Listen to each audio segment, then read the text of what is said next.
امیدوارم حالتون عالی باشه. من شبنمم و به چنل یوتیوب من خوش اومدید. امروز قراره یه تجربه خیلی خاص و متفاوت رو با هم داشته باشیم. آماده شدم که با هم بریم موزه هنرهای معاصر.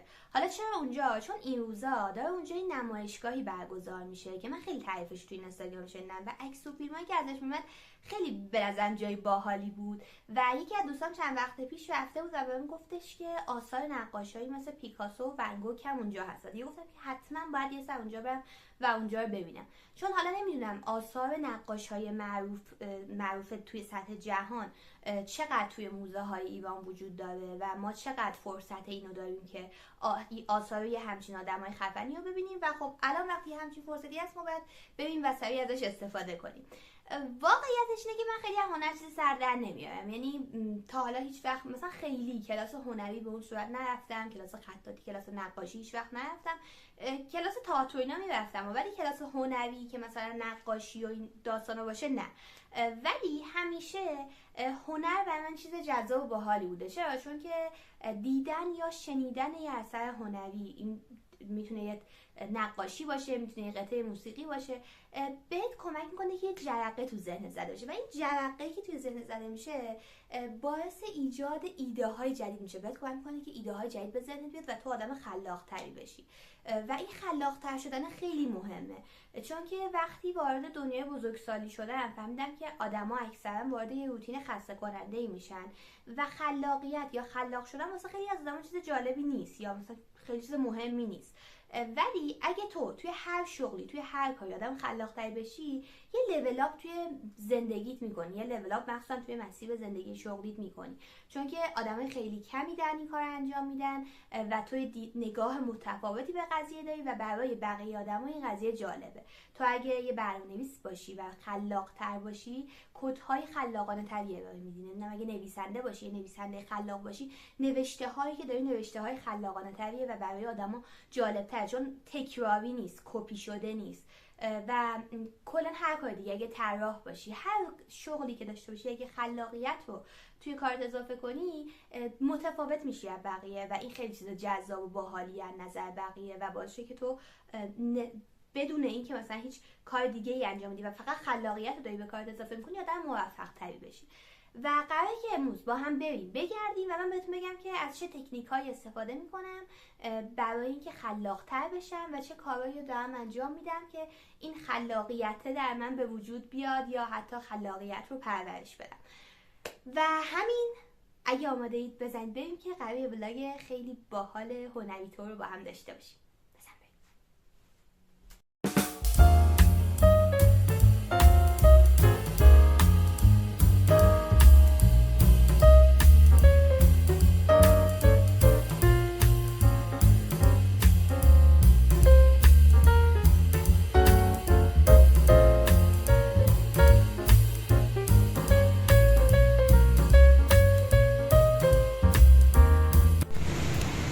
داشتم میرفتم به سمت موزه، بعد یه به ذهنم رسید، گفتم به شما بگم، یعنی اولین تکنیکی که برای خلاق شدن و انجام کارهای خلاقانه بهم کمک میکنه اینه که از چیزای جدید نمیترسم، یعنی امتحان میکنم. مهم نیستش که مثلا اون کار جدید توی حوزه تخصص من هست یا نه. مثلا من هیچ سررشته از هنر ندارم ولی رفتم به گالری هنری یا رفتم مثلا به یه همچین نمایشگاهی، میتونه من ایده های جدید بده و این ایده های جدید به من کمک میکنه که خلاق‌تر بشم و توی مسیر شغلی خودم، توی کارهای خودم، انگار که ذهنم بازتر میشه، از هنر الهام میگیرم یا مثلا از کارهای دیگه. شما هم بر خودتون چالش در نظر بگیرید، اینطور باشه که مثلا یه کار جدید انجام بدید. ممکنه مثلا اون کار حالا دویدن باشه، ممکنه اون کار نقاشی کردن باشه.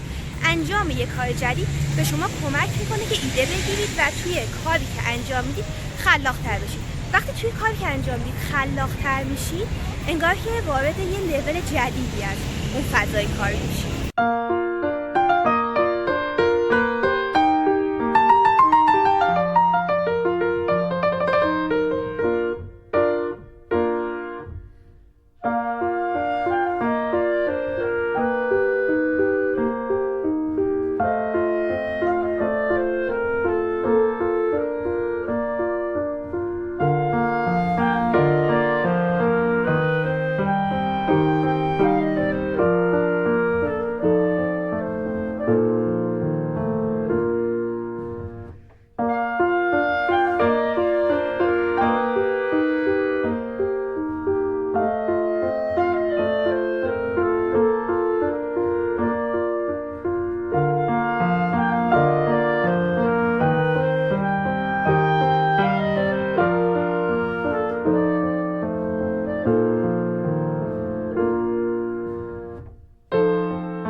یکی از بهترین کارها وقتی که میای نمایشگاه‌های هنری که باید انجام بدی برای اینکه خلاقیتت بهتر بشه اینه که بری سراغ اون آثار هنری که یه جوری حالت انتزاعی دارن و تو باید خودت کشفشون کنی که چی میگن و اونا رو نگاه کنی. حالا میتونه نقاشی باشه، میتونه مجسمه باشه و برای اونها داستانی بسازی. این داستان ساختن برای اون اثر هنری بهت کمک میکنه که خلاقیتت رو هر روز بهتر و بهتر کنی و پرورشش بدی.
این اثراتی که تا الان اینجا دیدم واسم خیلی جالب بود این بود که این نقاشی‌ها بعضی‌هاشون خیلی ساده بودن، اما همونطوری که خیلی ساده بودن در عین سادگی واقعا جادویی بودن و این چیزیه که ما توی خلاقیت باید خیلی بهش توجه کنیم که تو برای خلاق بودن لازم نیست یه کار پیچیده انجام بدی. تو برای خلاق بودن فقط کافیه که یه کار متفاوت رو حتی به صورت ساده انجام بدی. یعنی تو باید متفاوت باشی، پیچیده نباشی.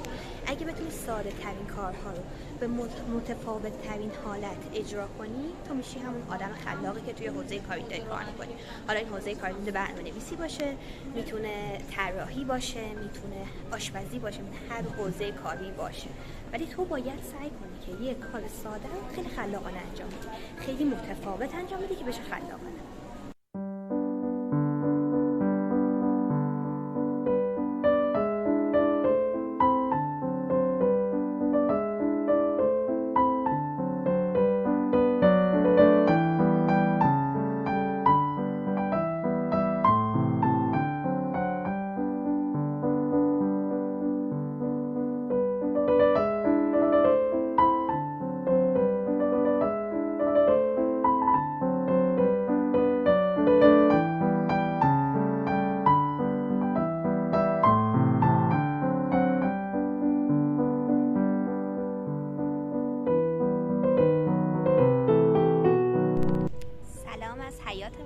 ببین من رفتم نمایشگاه دیدم، از چیزی که فکر می‌کردم خیلی باحال‌تر بود. یعنی من فکر می‌کردم که حالا خیلی آثار زیادی اینجا نباشه یا آثار خاص نباشه، ولی خب فکر می‌کنم 3 تا یا 4 تا از اثرهای پیکاسو اینجا بود، یکی از اثرهای ون گوگ اینجا بود و واقعا فوق‌العاده بود. یعنی 2 بار رفتم کامل نمایشگاه، یه بار رفتم دیدم، دوباره برگشتم از اول همه قسمت‌های نمایشگاه رو دیدم و محشر بود، فوق‌العاده بود. یه نکته دیگه که می‌خواستم بگم اینه که بعضی وقتا توی این نقاشی‌هایی که اینجا می‌دیدم یا توی حالا این آثار هنرهای تجسمی که می‌دیدم، یه چیزی که خیلی باحال بود این بود که خیلی عجیب بود و این عجیب بودنش نشون دهنده شجاعت اون سازنده یا اون هنرمندیه که اینو ساخته و این توی خلاقیت هم خیلی به کار میاد. یعنی شما نباید بترسید، شما نباید از اشتباه کردن بترسید، از متفاوت بودن بترسید، چون که اون هنرمندی که داره اینو میسازه میدونه که داره متفاوت میسازه و میدونه که ممکنه که قضاوت بشه بابت این چیزی که داره میسازه، ولی اینقدر شجاعه که میخواد یه چیز متفاوت خلق کنه و این از خلاق بودن این آدم میاد. و تو خلاقیت هم همینطوریه، تو نباید از اشتباه کردن بترسی، تو نباید از اینکه آدما چطور تو رو قضاوت میکنن بترسی، فقط باید شجاعت این داشته باشی که ایده هات رو بیاری رو کاغذ و این ایده هایی که میاری رو کاغذ رو عملی کنی، حالا توی هر حوزه‌ای که کار میکنی.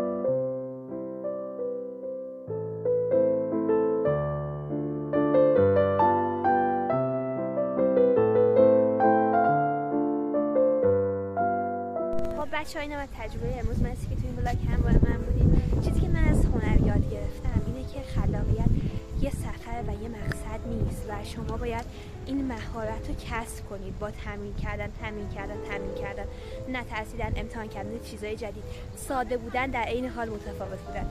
خلاصه که برای من یه تجربه خیلی خاص و متفاوت بود و به من خیلی خوش گذشت. امیدوارم که شما این بلاگ رو دوست داشته باشید. تا بلاگ بعدی مراقب خودتون باشید. خدافظ.